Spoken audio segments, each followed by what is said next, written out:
what's happening in Israel is a proxy conflict between Iran and the United States. And what does Iran want?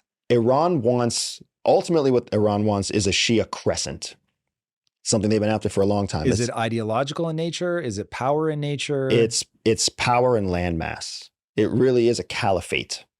I don't know what a caliphate is. A Islamic homeland that stretches beyond Iran, right? And is Shia Islam in nature, not Sunni Islam, which is the predominant Islam throughout the Khalijian Arabic speaking states. So that's really what Iran wants. And they struggle to get that. And the largest counterbalance to Iran isn't the United States, it's Saudi Arabia. So when you actually hone in on the Middle East, the two big powers like counterbalancing each other are Saudi Arabia and Iran. The United States is just an outside player. Saudi's a lot bigger than Iran, though, by GDP. A lot bigger by GDP, a lot bigger by landmass. However, the breadbasket of the Middle East is Iran. The breadbasket of that's so significant, it means that UAE and Oman and Jordan and Saudi Arabia all list Iran as an enemy, but they all get their agriculture from Iran. The cucumbers, the fresh fruit, the vegetables, it's a carve out so that they can continue to have agricultural trade with Iran. Another thing that people don't realize is that there's carve-outs all the time. And that is the power of economics. That's the power of economics. Because Iran then could just choke them all off. Correct. But they want the money. Correct. Iran wants some form of income and revenue. Yeah. And they've been sanctioned in so many ways.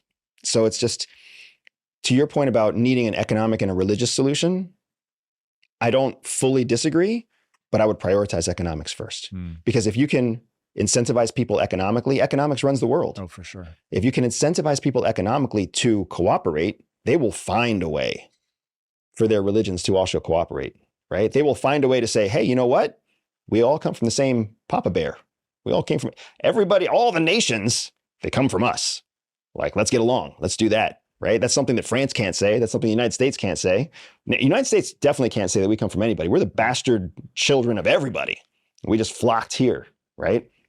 So there's absolutely a solution there ideologically. What isn't there is a solution economically. And it's not just about economically incentivizing the Palestinians. It's also about economically incentivizing the Israelis. It takes two sets of economic stimulus, two sets of economic benefits, and even better if they can be economic benefits that are commingled, right? So the more success in Israel, the more success in Palestine, the more success in Palestine, the more success in Israel, right? Create a sense of independence among them.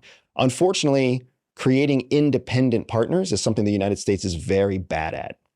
We, since World War II, have specialized in creating dependent partners. That's why NATO doesn't really like us very much anymore. That's why France and Spain and Germany are actively opponents of the United States in NATO, because they realize that what we've really done is made all of Europe dependent on the United States for their technology, for their trade, for their financial solvency. And now the same thing it's difficult for the United States to adopt a different sort of policy than essentially economic bullying.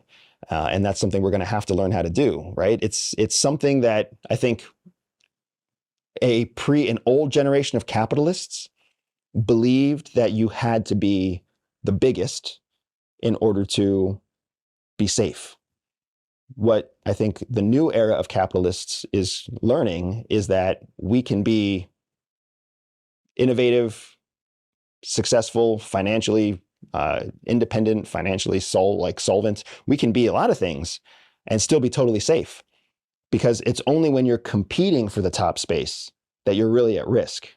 Nobody really cares about everybody else who's just, even people who are thriving. People overlook all the people who are thriving. They focus on the very poor and they focus on the very rich.